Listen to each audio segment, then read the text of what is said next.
मच्छिंद्रनाथाय नमो नमः गोरक्षनाथाय नमो नमः भर्तरीनाथाय नमो नमः रेवणनाथाय नमो नमः चरपटीनाथाय नमो नमः गोरक्षनाथाय नमो नमः कानिपनाथाय नमो नमः गहिनीनाथाय नमो नमः ओम चैतन्य दत्तात्रेयाय नमः चैतन्य नवनाथाय नमः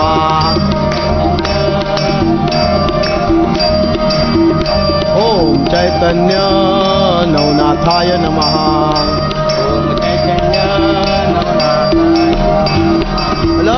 निरंजन आदेश राजा असू द्या प्रधान असू द्या नाहीतर एखादा सामान्य अगदी भिकारी असू द्या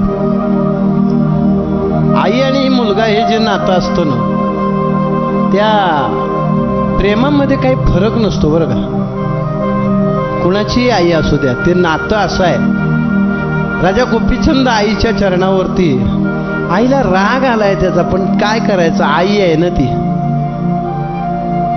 कार्ट दमवतोय म्हणून चांगली धरून मारती रागाने एकाच दिवशी परंतु ते जेव्हा मांडीवर झोपल्यानंतर तिच्या डोळ्यातनं अश्रू येतात की कशाला रे मार खाल्लास उगच तिला आई म्हणावं भाव आहे हो एक सांगू का भगवंत नेहमी म्हणतात आमच्या लहानपणी एक कल्पना विस्तार लिहायला द्यायची स्वामी तिन्ही जगाचा आई विना भिकारी भगवंताकडे सगळं आहे पण आईच्या हातचे घास खाण्याचा आनंद वैकुंठात नाही तो या धरती मातेमध्ये आहे म्हणूनच तो या ठिकाणी सगुण अवतार घेतो एवढी माझी धरती मात्रा पवित्र आहे वैकुंठी ते ऐशे सुख नाही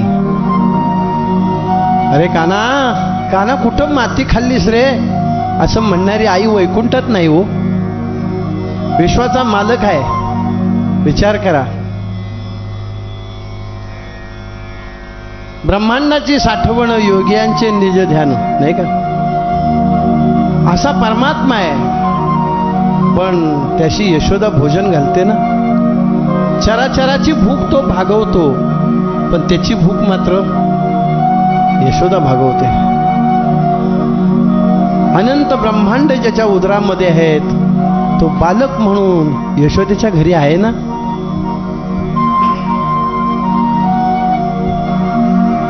अनंत ब्रह्मांडाचा स्वामी पण त्याशी यशोदा भोजन घाली ना विश्वव्यापक कमळापती पण त्याशी गवळणी कळीला घेतात ना काय भक्तीची ताकद आहे विश्वव्यापक जरा विचार करा ऐकू नका ओवी ऐकू नका विश्वव्यापक आहे चराचरात सगळा भरून आहे विश्व व्यापलंय त्यानं सगळं आणि त्या व्यापलेल्याला म्हणजे अख्ख्या विश्वाला कडेवर घेण्याची जर ताकद कुणाची असेल तर त्या गवळणींची आहे ना रे काय ताकद आहे भक्तीची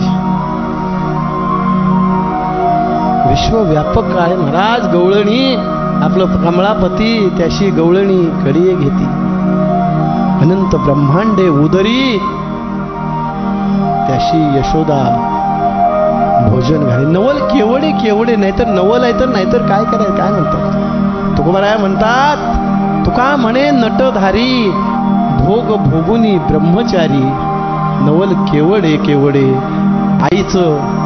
आईचं सुख वैकुंठात नाही हो ते घेण्यासाठीच तो कौशल्याच्या उदरी आला ते घेण्यासाठीच रेणुकेच्या उदरी आला हो ते घेण्यासाठीच देवकीच्या उदरी आला नवे नवे ते घेण्यासाठीच यशोदेच्या घरी राहिला होतो आई सोपं नाही कैवल्य सिंधू आई वात्सल्य सिंधू आई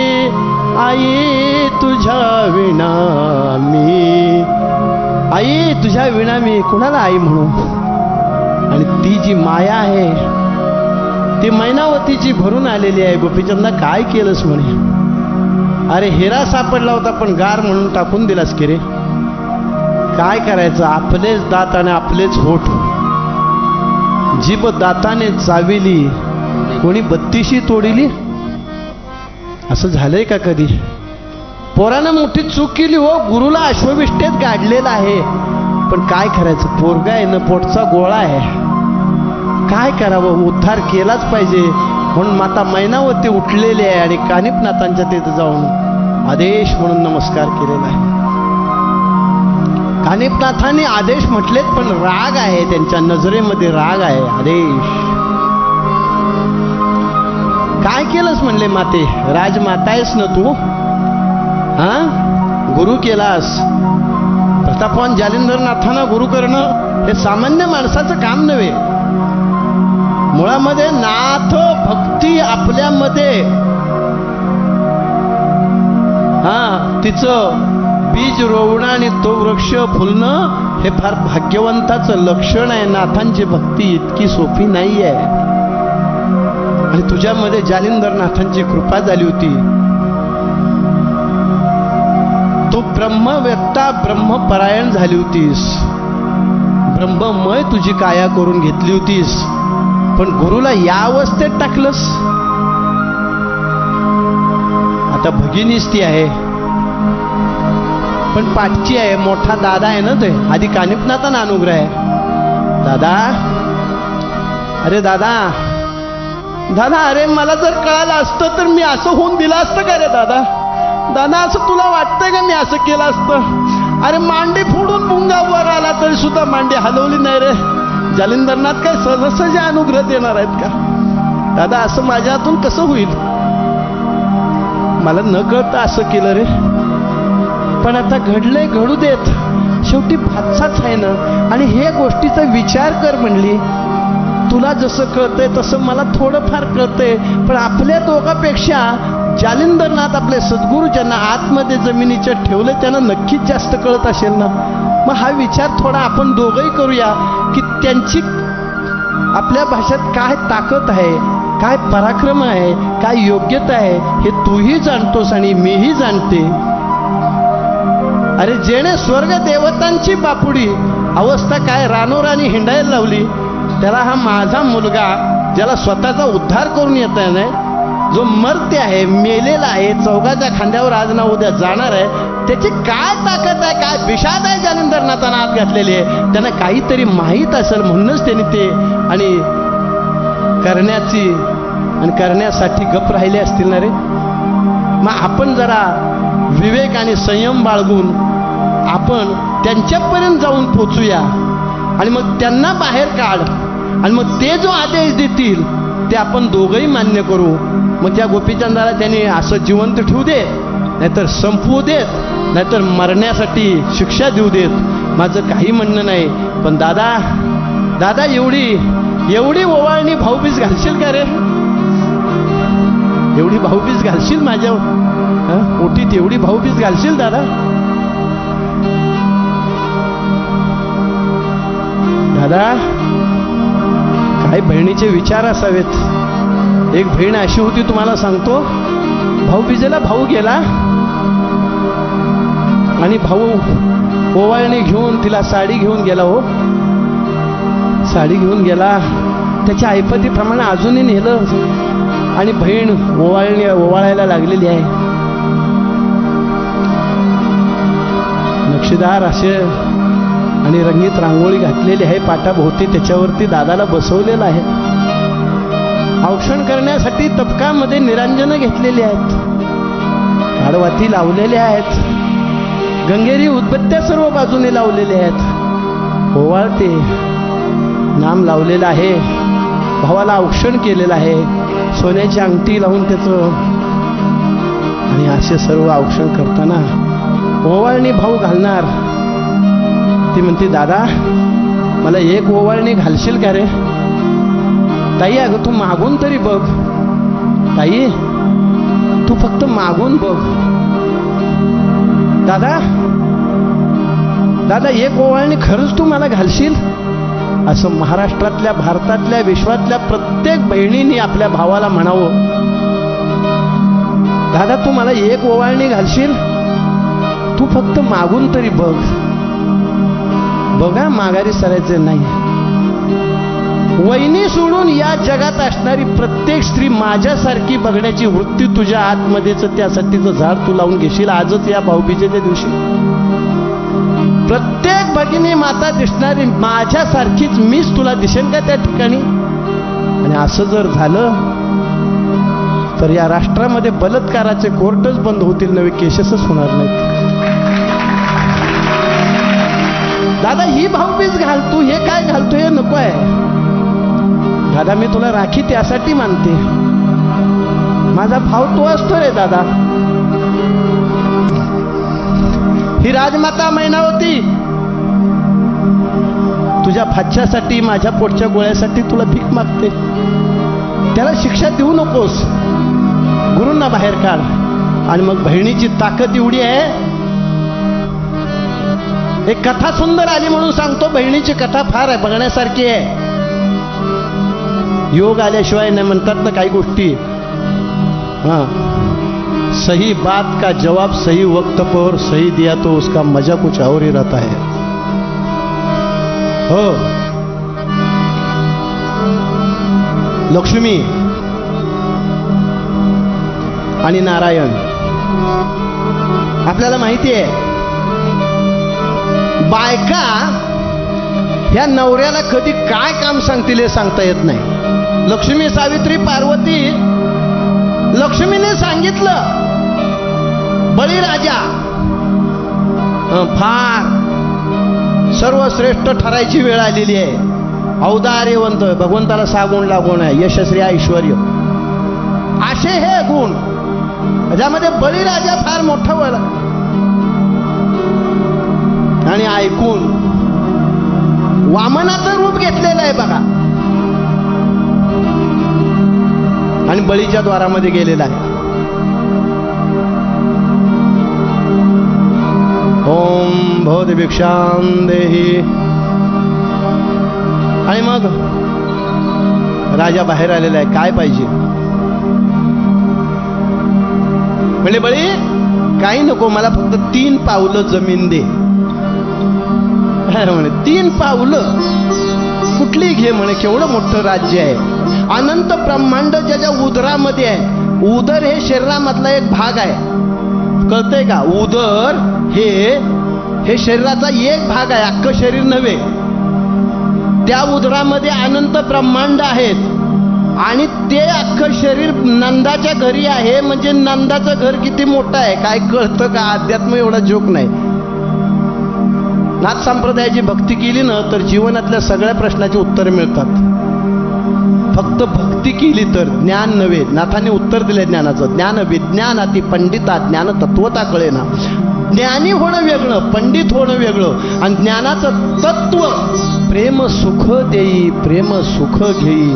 आणि बळी त्या ठिकाणी काय पाहिजे? 3 पावलं जमीन.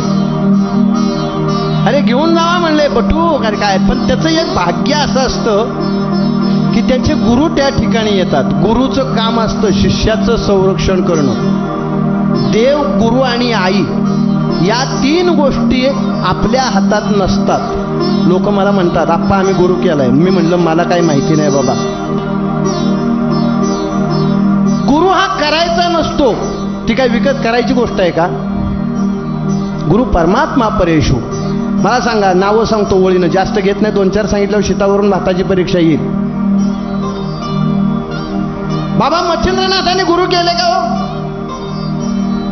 त्यांनी भक्ती केली, 12 वर्ष तपश्चर्या केलं आणि भगवान दत्तात्रय प्रगट झालेले आहेत. त्यांनी नाही गुरु केला, गुरुनीच कृपा आशीर्वाद केलेला आहे. त्यांनी जाऊन गुरु केला नाही. खाली येऊया. प्रतापवान गोरक्षनाथाने भिक्षा मागितलेली आहे. गुरुच्या इच्छेसाठी डोळा सुद्धा काढून दिलेला आहे. त्या भक्ती इतकी पवित्र होती की मच्छिंद्रनाथांचं हृदय द्रवलेलं आहे आणि क्षणामध्ये त्यांनी गुरुकृपा केलेली आहे. पात्रता आपली वाढवायची असते, गुरु करायची गोष्ट नाही. सायकलला दोन्ही बाजूला 2 घागरी बांधायच्या आणि दूध विकायचं आणि म्हणायचं मला शिकलेली पोरगी पाहिजे. आपल्याला शेतात भांगलणारीच मिळेल. आपली पात्रता आधी बघायचं काय आहे, आधी पात्रता वाढवायची. भगवंत सर्व ठिकाणी आहे. ज्ञानोबारायांनी गुरु केला का हो? त्याचं उत्तर शुद्ध आहे, नाही. निवृत्तीनाथांना ज्यावेळी ब्रह्मगिरीच्या ठिकाणी अनुग्रह दिला गहिनीनाथांनी, त्यावेळी गहिनीनाथांनी सांगितलं जा त्या ज्ञानाला अनुग्रह दे. गहिनीनाथांनी तरी गुरु केला का हो? त्याचं उत्तर आहे नाही. अगदी तुकोबारायांनी तरी गुरु केला का? नाही. माघ शुद्ध दशमी पाहुनी गुरुवार स्वप्नामध्ये दृष्टांत दिला. बाबाजी आपुले सांगितले नाम, बाबाजी आपुले सांगितले नाम. मंत्र दिला राम कृष्ण हरी, मंत्र दिला राम कृष्ण हरी, मंत्र दिला राम कृष्ण हरी. भक्ती करायची असते. भगवंत कुठल्या तरी रूपाने येऊन कृपा करतो. ॲथॉराईज सांगितलेलं आहे. देवकी परमानंदम कृष्णम वंदे जगद्गुरु. देव, गुरु आणि आई या 3 गोष्टी करायच्या नसतात, कारण त्या तुमच्या आधी असतात.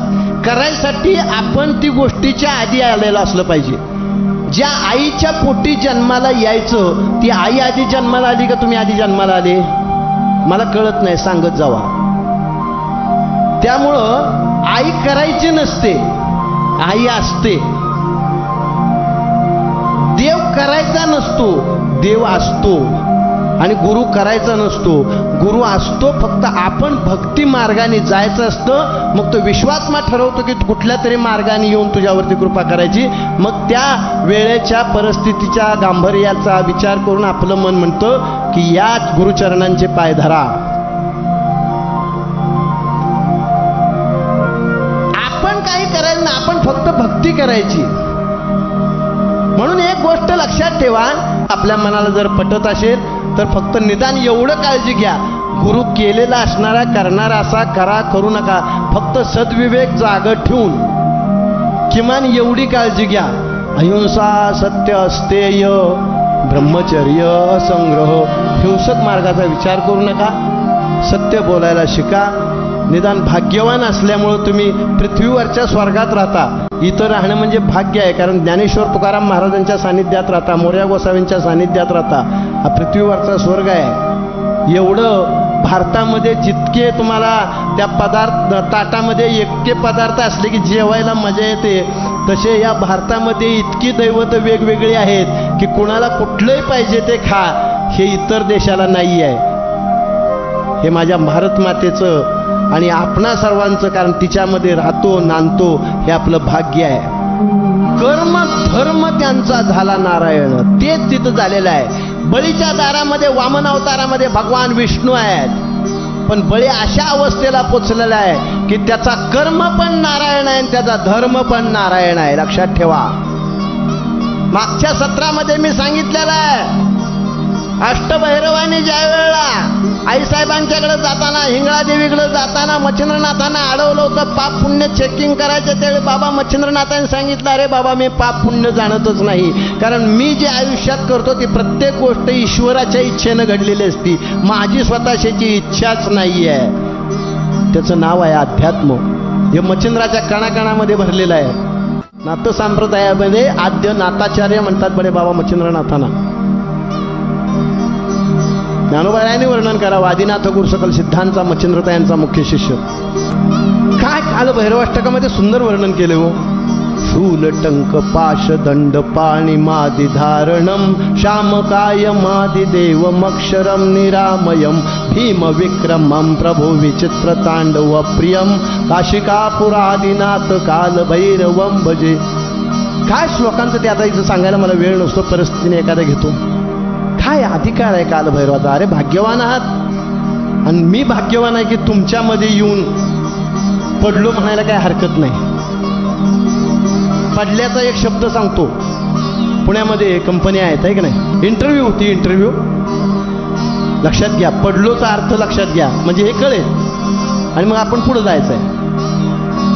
इंटरव्ह्यू मध्ये काय झालं, सगळ्यांचे इंटरव्ह्यू झाल्या पण एका पोराला नेमकं बाहेरगावी गेल्यामुळे याला उशीर झाला. पण ते आलं आणि त्याला वाटलं नोकरी कुणाला नको आहे हो, पोटासाठीच सगळे धडपडतात. उशिरा आल्यामुळं अरे सगळ्या तू उशीर, ते धावत पळत गेलं आणि बाहेरनं उन्हात आल्यामुळं काय झालं, जिथं इंटरव्ह्यू घेत होते तिथं आत गेलं आणि गडबडीनं पाय ठेचकाळून पडलो.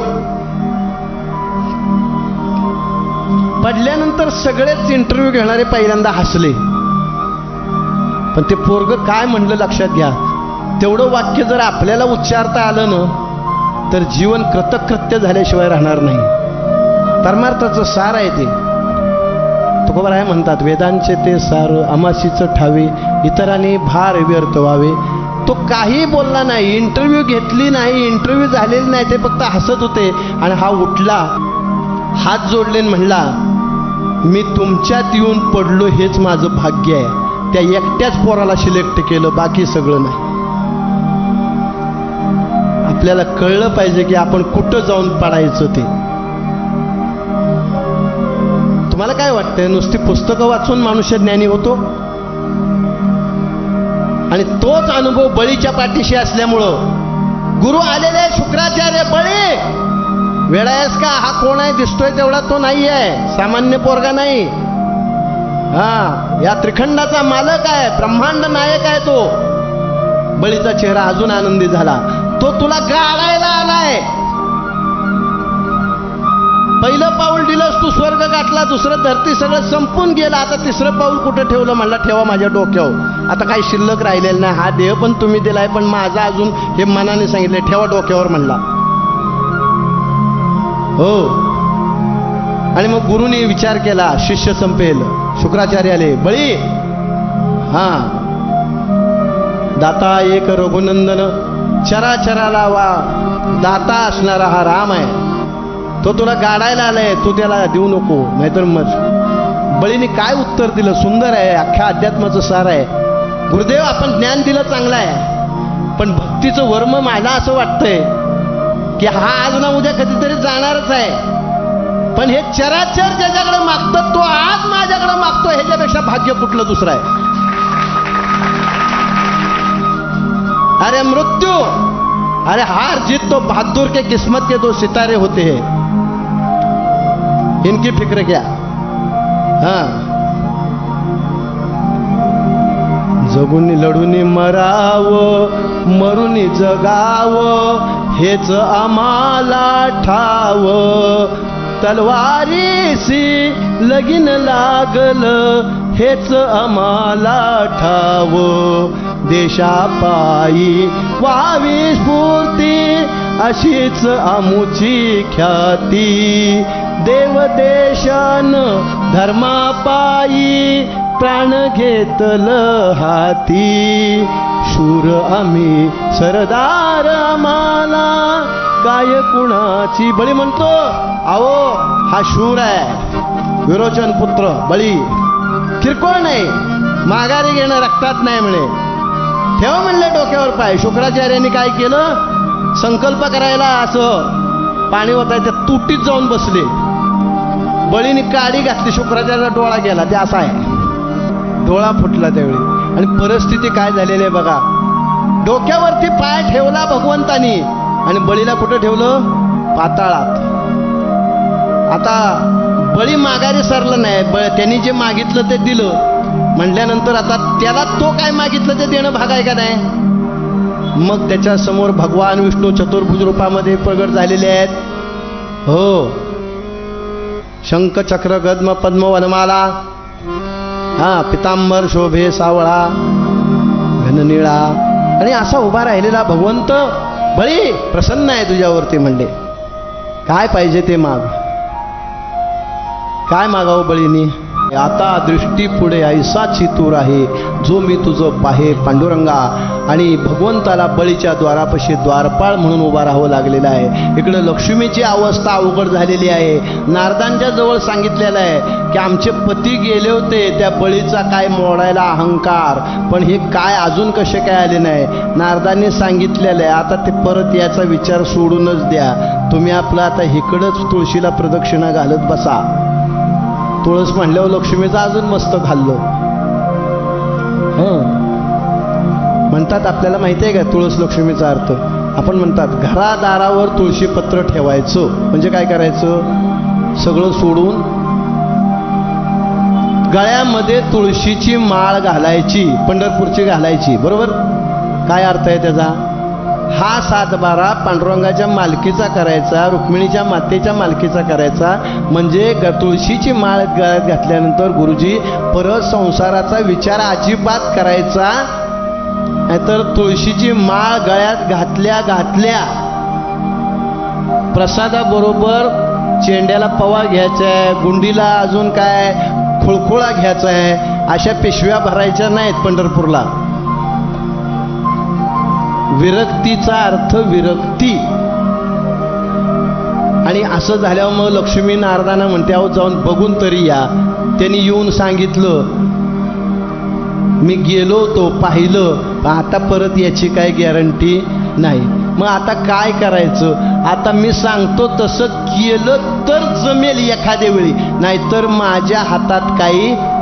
आता आडल्यानंतर आडला हरी मी म्हणत नाही, तिकडं काय करू म्हणले, आता भिकाऱ्याचं रूप घ्या, भिकारी व्हा. असं नारद कोणाला सांगतायत? त्रिभुवनपतीची पट्टराणी, या विश्वाची मालकीण, तिला सांगतात आता भिकारीण व्हा आणि त्याच्या दरवाज्यात जाऊन बसा. आणि त्याच्या दरवाज्यात गेल्यानंतर तिथं भिक्षा द्यायला काय मागितले की येतील.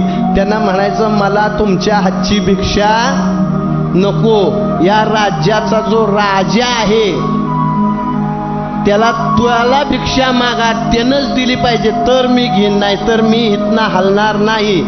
आणि म्हणून बळीच्या द्वारात भिकारीण म्हणून जाऊन बसली. आणि मग तिथं असणारे शिपाई आहेत, माणसं आहेत, ए बाई तुला काय पाहिजे? काही नको, मला राजांना भेटायचं आहे, महाराजांना भेटायचं आहे. महाराज कशाला पाहिजेत? तुला काय पाहिजे ते आम्ही देतो. काय पाहिजे? भूक लागली का? वडापाव देऊ का? त्यावेळी होता का नाही मला माहिती नाही. काय पाहिजे मग? भाकरी, भाजी भाकरी देऊ का? नाही नाही असं पैसे देऊ का तुला? नको. डॉलर, नोटा, अजून काय रुबल काय ते नको नको, तसलं काय नको. मग काय मला त्याला भेटायचं आहे, त्याच्याकडनंच घेणार. आता ते ऐकतच नाही म्हणल्यावर हळूहळू ती बातमी राजाजवळ गेली. बळीने स्वतः बोलवून घेतलं तिला आतमध्ये. आतमध्ये आल्यानंतर त्याच्या समोर उभा राहिलेली आहे. तो म्हणतो ताई राजा आहे, ती भिकारी नाही, पण संस्कृती काय आहे बळीची लक्षात घ्या. ज्यांनी विष्णूला जिंकलं त्याला लक्ष्मीला जिंकणं काय अवघड आहे. त्याचा अर्थ आहे संत. ज्यांनी भगवंताला जिंकलं त्याला लक्ष्मीचा काय विषय आहे. ती समोर आलेली आहे आणि म्हणतो ताई तुम्हाला काय पाहिजे? राजा आहे, ती भिकारी नाही. आणि तरी तो म्हणतो ताई तुम्हाला काय पाहिजे? ती पण बोलते, ती हुशार आहे, लक्ष्मी आहे. दादा मला देणार तू? आता ताई दादाचा हा संवाद चाललाय ना कानिपनाथ आणि मैनावतीचा, म्हणून तर एवढं सांगितलं तुम्हाला नाही का. दादा देणार का रे? अगं ताई मागून तरी बघ. हा बळी ब्रह्मांड नायकाच्या मागण्याला मागं सरला नाही. तू फक्त मागून बघ. देणार नक्की? अगं मागून बघ, वचन दे. दिलं. काय पाहिजे? ते कोपऱ्यात जो उभा ठेवलायस का नाही तेवढा मला दे. मग त्यांनी ओळखले की ही कोण आहे ती. पाय धरले, म्हणले ताई मानलो तुला. आणि मग भगवंताने त्याला मान दिलेला आहे. दिवाळीच्या ज्यावेळी होईल लोकांचा आनंदी सोहळा त्यावेळी पहिला प्रतिपदेचा मान जर कुणाला असेल, बली प्रतिपदा तुला दिला जाईल. ही त्या बहिणीची आणि भावाची ताकद आहे. तीच ताकद मैनावती कानिपनाथांना सांगते की शिष्याचा उद्धार करा. आणि मग कानिपनाथांच्या डोळ्यातून पाणी येतो की बहिणीच्या आत्मतत्व ज्याला म्हणतात, बहीण भावाचं नातं, त्याची ताकद आहे. आणि कानिपनाथ सांगतात ताई आता एक काम करा, 5 पुतळे ह्याच्यासारखे तयार करा. एक सोन्याचा करा, एक चांदीचा करा, एक तांब्याचा करा, एक पितळेचा करा, एक लोखंडाचा करा. आपल्या शिष्याला सांगून ती कुठं जागा त्या ठिकाणी जालिंदरनाथांना ठेवलेलं आहे ते बघून येतात. आपण या ठिकाणी ग्रंथामध्ये गाडले असं म्हणायचं नाही, गाडले ठेवले. आपल्याला जितकं चांगलं बोलता येईल तेवढं बोलावं. आणि मग 5 पुतळे केलेले आहेत. त्यांचे शिष्य जाऊन कानिफनाथांची जागा बघून गेले आणि दुसऱ्या दिवशी कानिफनाथांच्या सह माता मैनावती आणि सगळेजण त्या ठिकाणी गेलेत. आणि स्वतः गोपीचंद राजाला सांगितलं कानिफनाथांनी की हा सोन्याचा पुतळा उचल आणि ज्या ठिकाणी जालिंदरनाथांना हे केलंय तिथं नेऊन ठेव आणि एक टिकाव घे आणि उखरायला सुरुवात कर. आणि उखरायला सुरुवात केल्याबरोबर आतनं आवाज आला, कोण आहेस? कानिफनाथांनी सांगून ठेवलं होतं, नाव सांगायचं आणि बाहेर यायचं. दिवाळीला कसं लक्ष्मी तोटा लावताना फुरक्यान त्याला वाट आधीच कमी असते. जास्त वेळ थांबला की जाग्यावर त्याचा आवाज ना आपला आवाज एकदाच होईल. मग लाडू खायचं गडबड होईल. परिस्थिती तिथं अशी झालेली आहे. कोण आहेस म्हणल्यानंतर त्रिलोचन पुत्र राजा गोपीचंद आहे म्हणून जे धावत पळत आला, आतून आवाज आला, जलजाव. नुसतं एकदा जलजाव म्हटलं तो पुतळा पेटला. ही नाथ संप्रदायाची ताकद आहे. नुसते भगवे कपडे घालून फिरणं म्हणजे नाथ नव्हे. जोगी होकर जटा बढ़ावे हाल मस्त में रहता है, भगवी कपने पहने वो क्या साहेब मिलता है. प्रत्येकाबद्दल आणि कबीराने बोलावं नाही का. सगळ्याचं वर्णन आहे, 2 ओळीत घेतो. अरे बम्मन होकर पोती बाचे स्नान तर्पण करता है, सब काल सूचित रहता है, वो क्या साहेब मिलता है. हे कबीराने म्हणावं. जोगी होकर जटा बढ़ावे हाल मस्त में रहता है, भगवी कपने पहने वो क्या साहेब मिलता है. एकाने भगवी कापडं घातली, दुसऱ्याने काळे कापडं घातली. एकाने दाढी मिशा वाढवल्या, दुसऱ्याने खरडून टाकल्या. महानुभाव पहने काले कपडे, दाढ़ी मिशी मुंडता है, उल्टी लकड़ी हाथ में पकड़ी वो क्या साहेब मिलता है. एक ध्यान तोंड न उघडता ध्यान करतोय, दुसरा तोंड उघडून खच्चून ओरडतोय. कबीराने त्यांच्याबद्दलही म्हणलंय, अरे मुल्ला होकर बांग पुकारे वो क्या अल्लाह बहरा है, अरे मूंगी के पाव में घुंघरू बाजे वो भी अल्लाह सुनता है. कहत कबीरा सुनो भाई साधो, जो मन की माला भजता है, भाव भगत से कोई पूजे, उनको ही साहेब मिलता है, उनको ही साहेब मिलता है, उनको ही साहेब मिलता है. हा भाव असावा लागतो. त्याच्यानंतर मग चांदीचा ठेवलेला आहे, तोही जळून भस्म झाला. पितळेचा भस्म झाला, तांब्याचा भस्म झाला. लोखंडाचा भस्म व्हायच्या आधी आतून आवाज आला, कोण आहेस? मी गोपीचंद राजा. जालिंदरनाथांनी त्यावेळी विचार केला, माझा कोप प्रत्यक्ष अग्नी ब्रह्मादिका साहेना. अरे ब्रह्मदेव सुद्धा वाचू शकत नाही, ते वाचला त्रिलोचन कुमार. याशी ईश्वर साह्य असला पाहिजे. जर ईश्वर साह्य आहे तर मी तरी कशाला विरोधात जातो. म्हणून आतून आवाज दिला. पण त्याच्या आधी कानिफनाथ शिष्याने आवाज दिला, गुरुदेव मी कानिफा तुमचा शिष्य या ठिकाणी आहे आणि आपल्या भेटीसाठी आतुर झालेलो आहे. आणि हा गोपीचंद तुम्हाला म्हणूनच वाचला म्हणले. हा नाहीतर हा आतापर्यंत एवढ्या कुदळी मारायला शिल्लक राहिला. आणि मग सगळ्यांनीच जर अमर करायचं ठरवलं तर मी कशाला. राजा गोपीचंद अमर हो जाओ.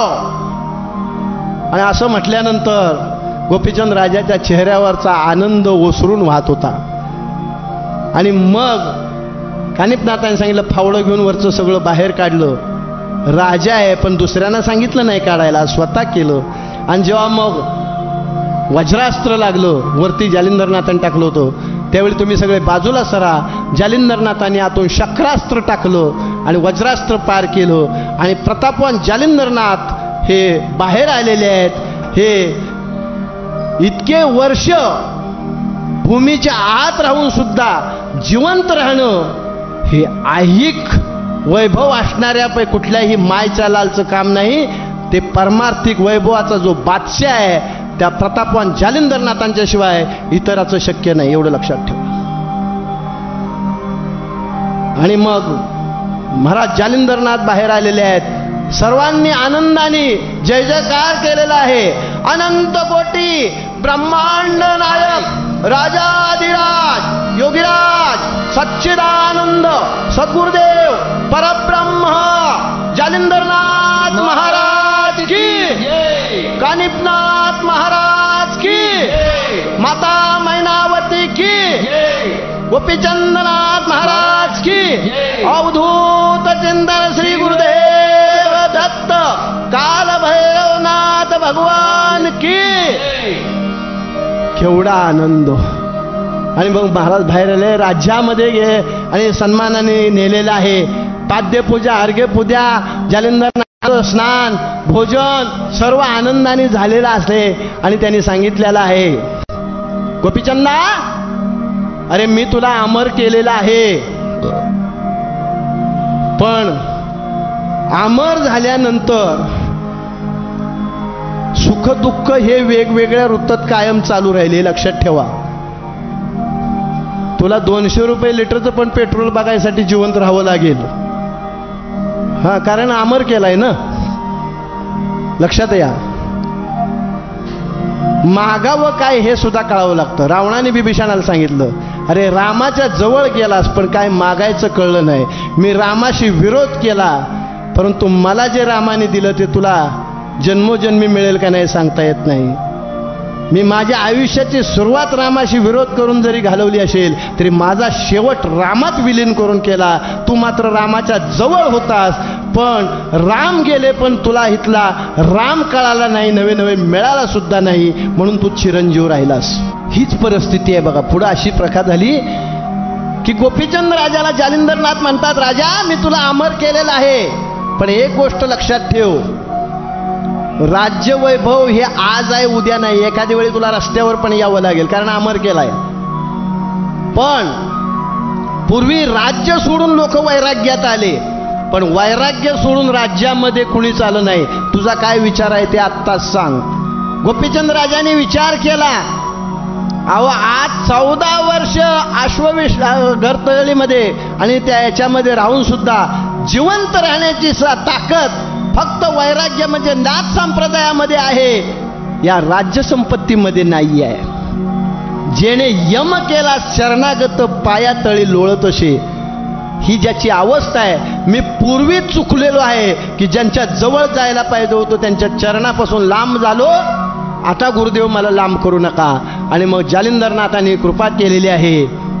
आणि मग कानिपनाथ आणि शिष्यानी राजा गोपीचंदाला जालिंदरनाथांनी आशीर्वाद दिल्यामुळं, गुरु कृपा केल्यामुळं मग जटावळी राजनंदन नाथ संप्रदायाची भूषणं दिलेली आहेत, शैली दिलेली आहे, शिंगी दिलेली आहे, कंथा दिलेली आहे, कपनी दिलेली आहे, चिमटा दिलेला आहे, त्रिशूळ दिलेला आहे, कमंडलू दिलेला आहे, पात्र भोपळा दिलेला आहे, रुद्राक्षाच्या माळा दिलेल्या आहेत सर्व. आणि गोपीचंदाला परिधान करून भिक्षा मागण्यासाठी सांगितलेलं आहे.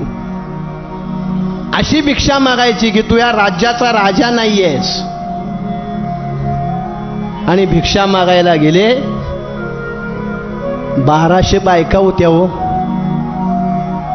तुम्ही संन्यास घेतलाय, आम्ही कुठं जायचं. तुम्हाला हे म्हणले राज्य सगळं आहे ना.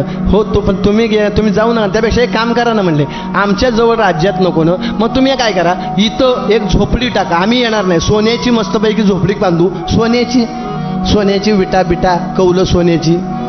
अहो रावणाची सोन्याची घरं किती होती, चांदीची किती होती, हां लक्ष घरं. असं रावणाचं वैभव होतं. पण गोपीचंदाला जालिंदरनाथांची कृपा झाल्यामुळं कळलं होतं की एवढं सगळं वैभव होतं, पण रावणाने सर्व वैभवावर लात मारून रामामध्ये विलीन झाला. आज माझ्या साक्षात जवळ रामाचा कृपा आशीर्वाद मिळाला आहे, मी का बरं रामापासून दूर जाऊ.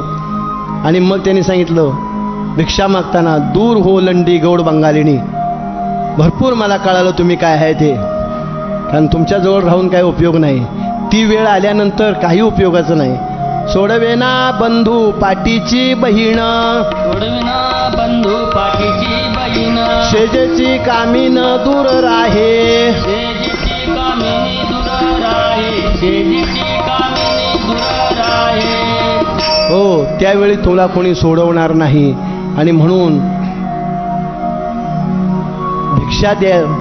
आणि हे लांबून अशी त्यांनी कुबडी उगारलेली आणि या सर्वांनी मागं सरल्या.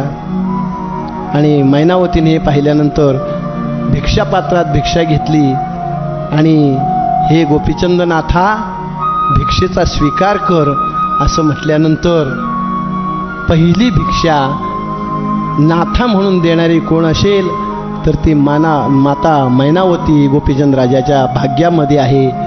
किती त्या आईला भिक्षा देताना आनंद वाटला की ज्या याचसाठी केला होता अट्टाहास शेवटचा दिस गोड झाला.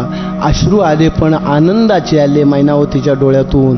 आणि भिक्षा घेतल्यानंतर मग मात्र जालिंदरनाथांना आनंद झाला, कानिपनाथांना आनंद झाला आणि गोपीचंद राजाला राज्य सोडून बद्री केदारला जाण्याचा जालिंदरनाथांनी आशीर्वाद दिलेला आहे. आणि गोपीचंद राजा बद्री केदाराच्या मार्गाने भ्रमण करीत असताना गौड बंगाल देशाच्या शेजारी कौल बंगाल देश होता, तिथं त्याच्या बहिणीला दिलेलं होतं. तिचं नाव चंपावती असं होतं. आणि मग सकाळच्या वेळी त्या कौल बंगाल देशामध्ये ओढा पाणवट्याच्या खाली सकाळी उठून स्नान वगैरे करून आणि त्या ठिकाणी कपडे वगैरे परिधान करायचं आणि त्या ठिकाणी पाणवठ्यावर आलेल्या स्त्रियांचं लक्ष गेलेलं आहे. अरे बाप रे म्हणले, हा चंपावतीचा भाऊ दिसतोय वाटतो. आणि मग ही बातमी त्यांनी तिचा सासरा तिलकचंद याला सांगितलेली आहे. आणि मग सासऱ्याला कळाल्यानंतर त्याच्या तळपायाची आग मस्तकाला गेलेली आहे.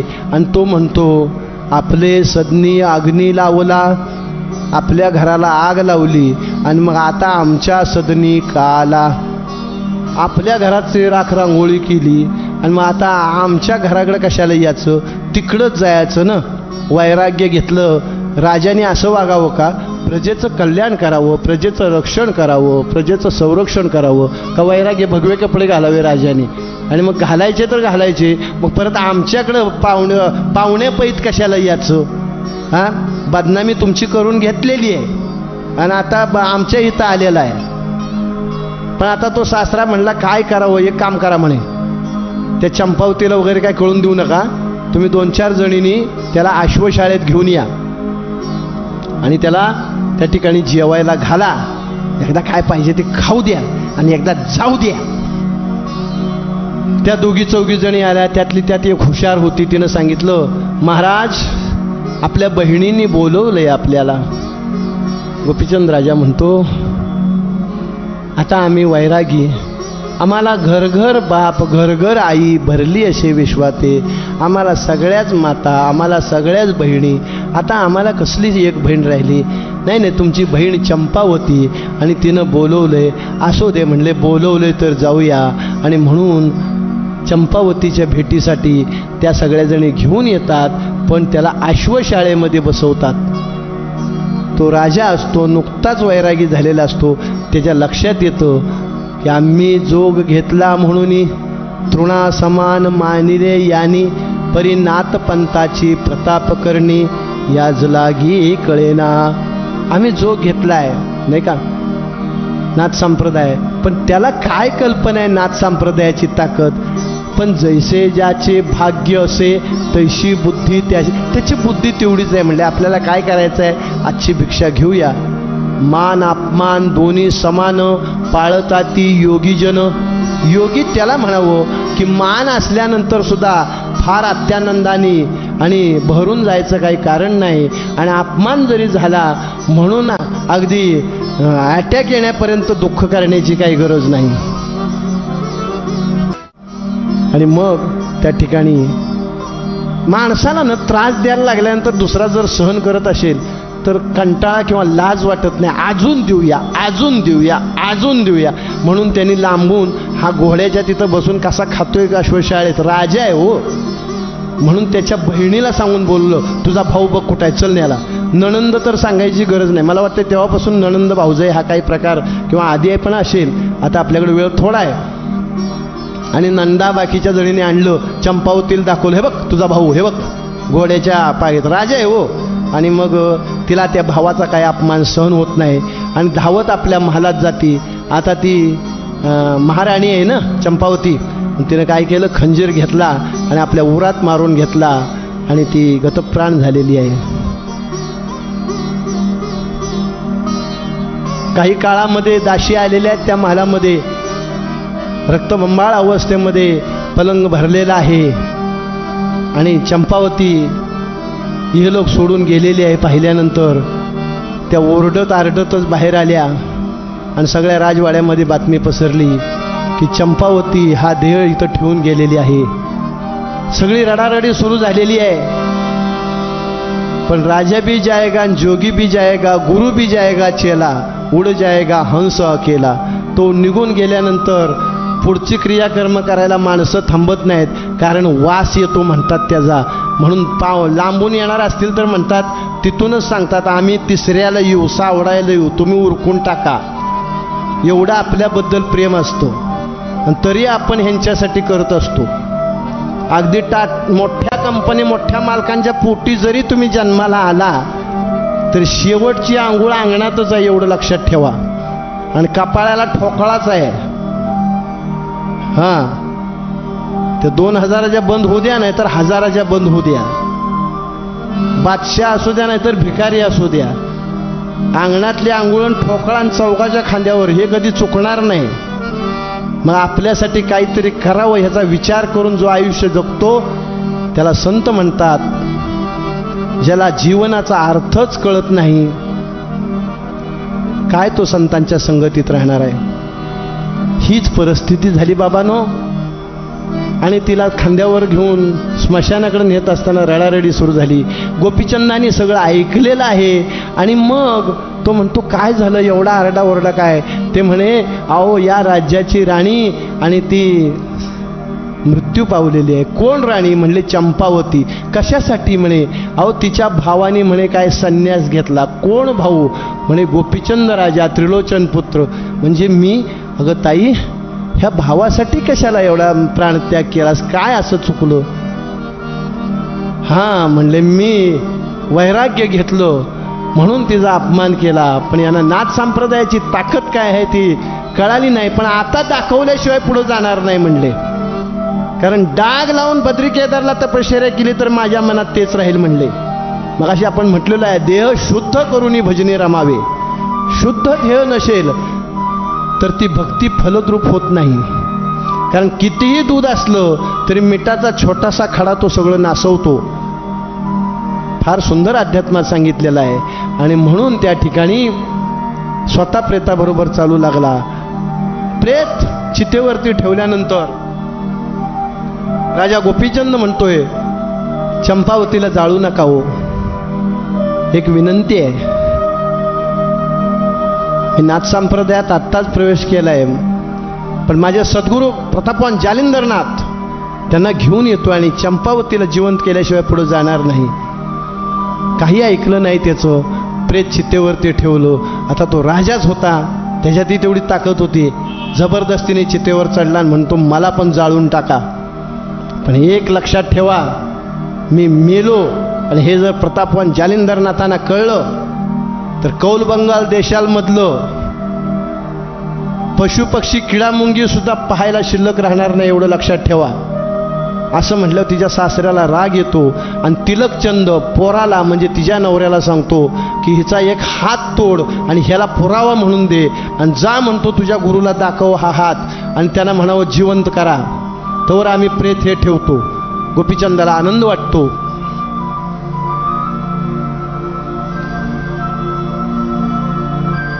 आणि गोपीचंद राजा गौड बंगाल देशाच्या दिशेने जातो. जालिंदरनाथाने हे जेव्हा कळतं त्यावेळेला त्रिकालज्ञानी त्यांनी विचार केला की गोपीचंद जर परत आला तर अवहेलना होतील, त्यापेक्षा आपणच गेलं. डोळ्याचं पातळ वस्तूवर हा एक कोस आला होता. जालिंदरनाथ लगेच तिथं आले. काय झालं म्हणले आम्ही जोग घेतला म्हणून तृणा समान मानिले यांनी. काळजी करू नको म्हणे, तुझी इच्छा पूर्ण मी करतो. चंपावतीला जिवंत करून मगच तू तपश्चर्येला जा. आणि जालिंदरनाथ गोपीचंदासह कौल बंगाल देशाच्या स्मशानाकडे चाललेले आहेत. विश्वास काय सगळ्याच ठिकाणी ठेवतं का हो माणूस? यांनी तो पुढे गेल्याबरोबर ते प्रेत जाळून टाकलं, राजवाड्यात येऊन बसले. जालिंदरनाथासह गोपीचंदाने स्मशानात जाळलेल्या प्रेताची अवस्था पाहिल्यावर तसेच त्या राजवाड्यामध्ये येतात. प्रेत कुठं आहे म्हटल्यानंतर तिलकचंद जो राजा तो चेहरा खाली घालण्याशिवाय त्याच्याकडे काही पर्याय राहत नाही.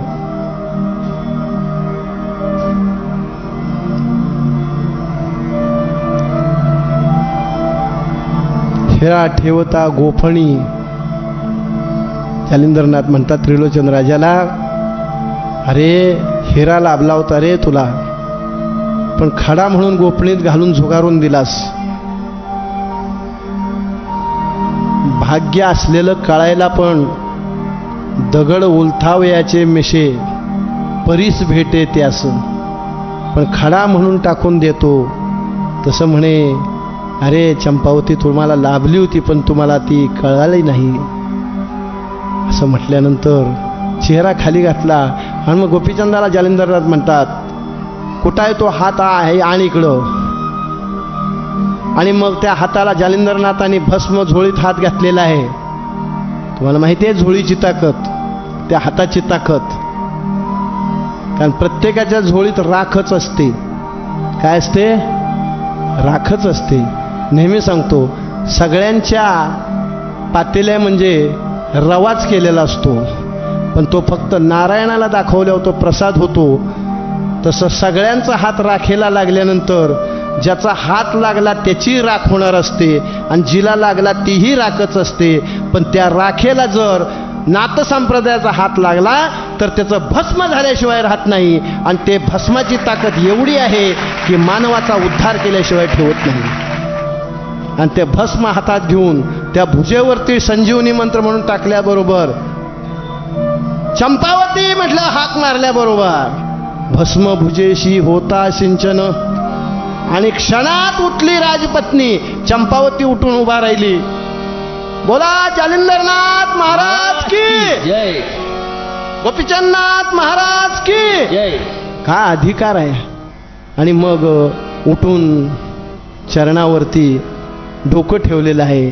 चंपावतीच्या डोक्यावरती आशीर्वाद दिला आणि मग तिलकचंदाचा अभिमान गळालेला आहे. आणि उठून जालिंदरनाथांचे पाय धरलेत.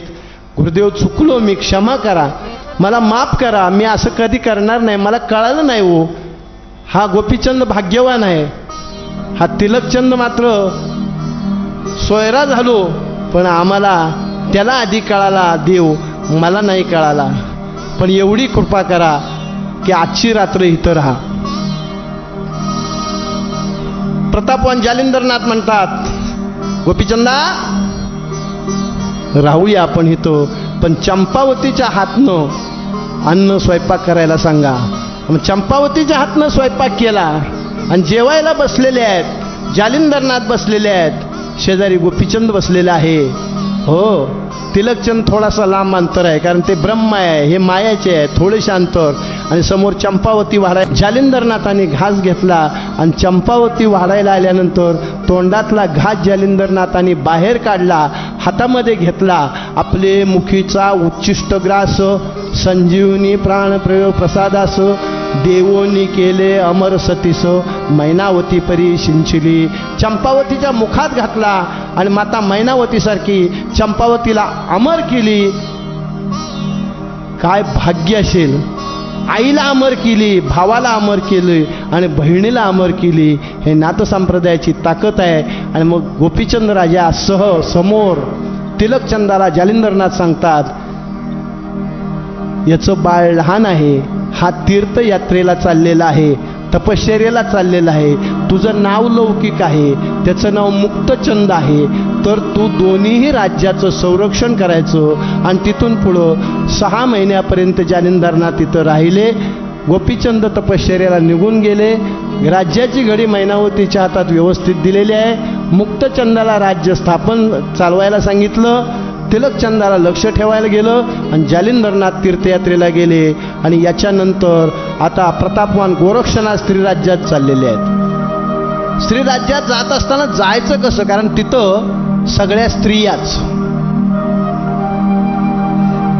आणि मग तिथं जात असताना विचार करतात काय करावं. त्यांच्या समोरनं कलिंगा नावाची एक नृत्य काम करणारी स्त्री राज्यात जात होती.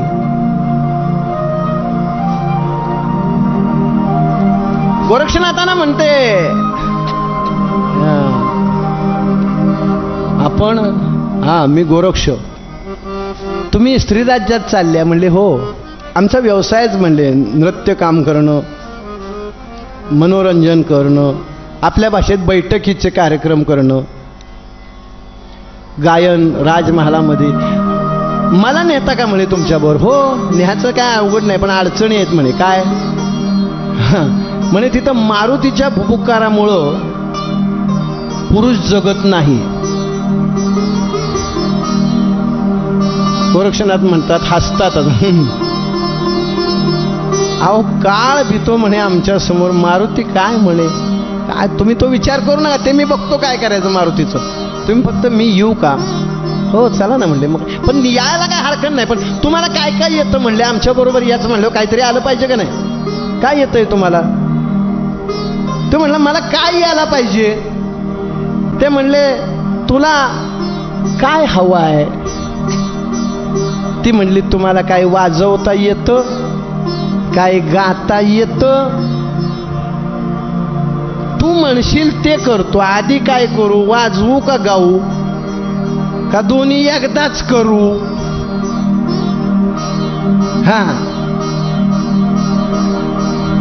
आता असं बोलल्यानंतर तिने काय पाहिजे म्हणे, आता तुमच्या मनाला वाटेल ते करा. आणि मग ह्या बाबाने घातला जोळीत हात.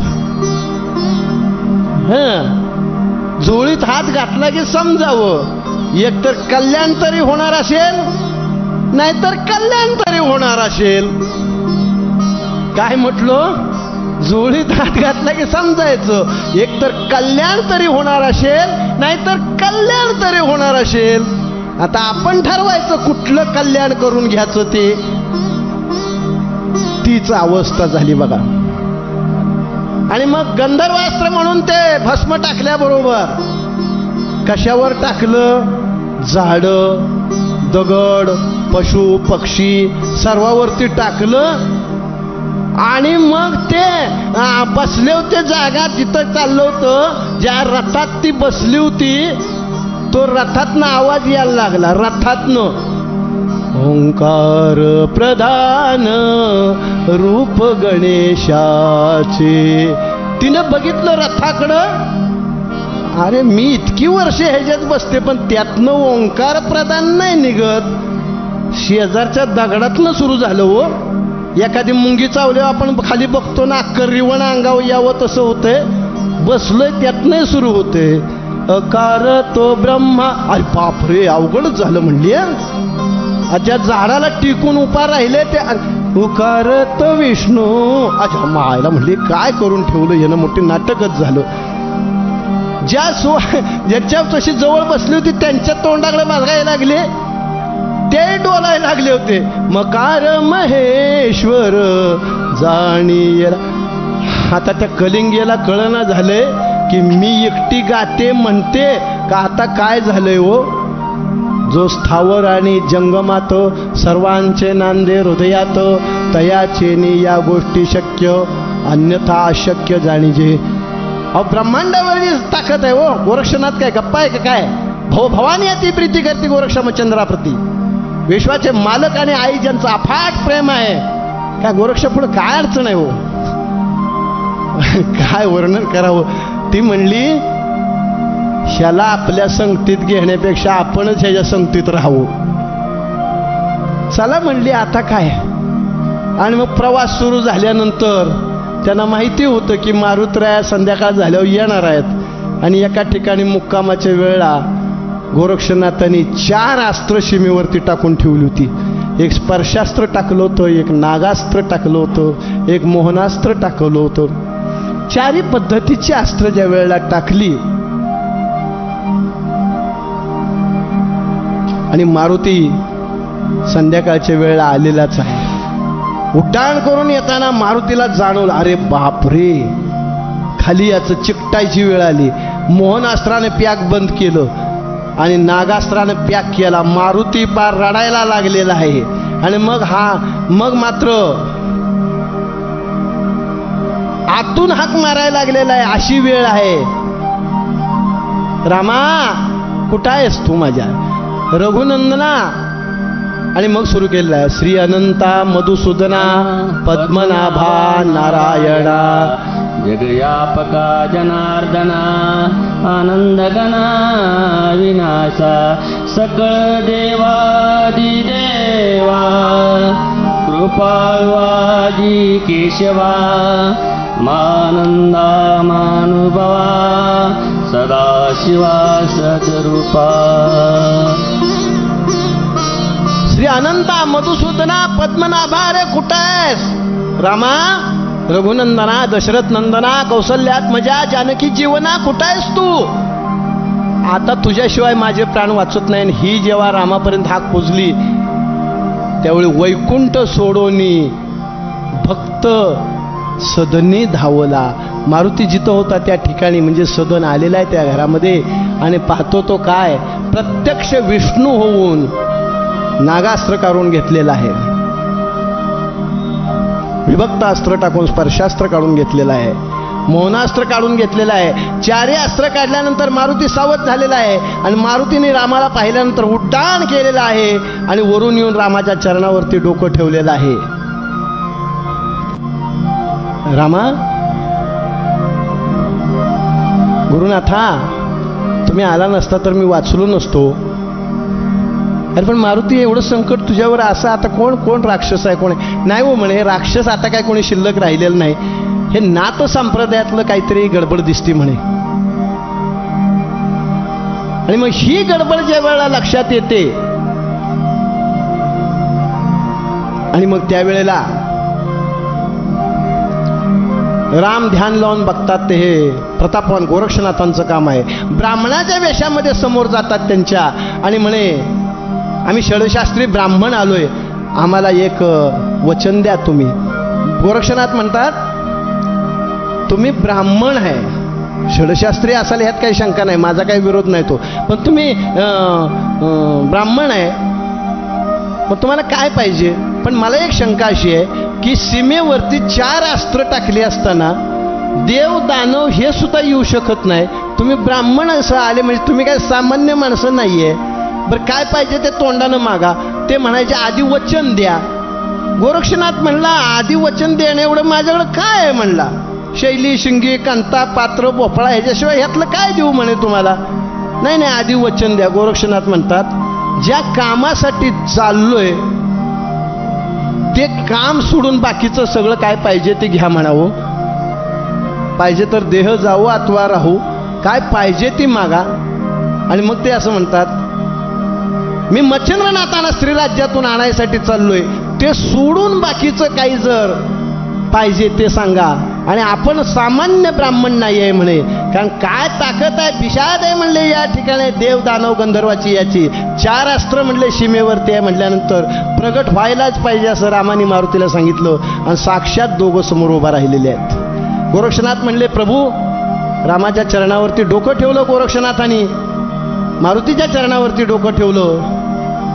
प्रभू, आम्ही वैराग्य, तुम्ही यासाठी नाथसंप्रदायाची स्थापना केली, तो नाथसंप्रदाय बंद करायचा आहे का तुम्ही सांगा बरं. मच्छिंद्रनाथ स्त्री राज्यात आहेत, ते जर एका जागेला राहिले तर कसं काय मग प्रवास. आणि म्हणून अशी परिस्थिती निर्माण झाली. मच्छिंद्रनाथांना स्त्री राज्यात ठेवणार नाही म्हणले.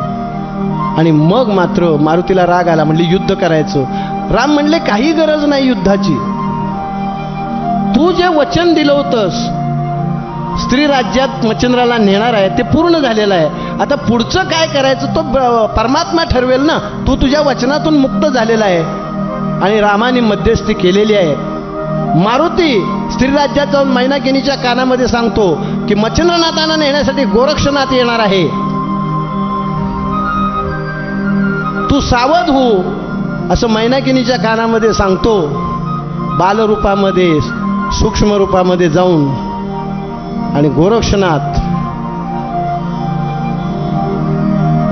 नृत्यकाम करणाऱ्या कलिंगेसह स्त्री राज्याकडे प्रस्थान करतात.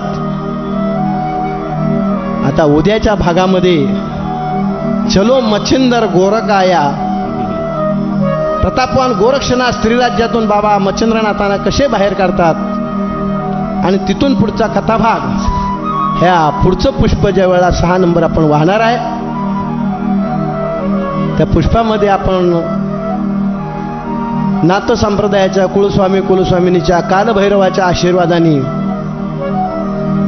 पुंडलिक वरदारी विठ्ठल श्री ज्ञानदेव तुकाराम पंढरीनाथ महाराज की जय, माऊली ज्ञानेश्वर महाराज की जय, जगद्गुरु तुकाराम महाराज की जय, नवनाथ महाराज की जय, कालभैरवनाथ महाराज की जय, अवधूत चिंतन श्री गुरुदेव दत्त, अलाख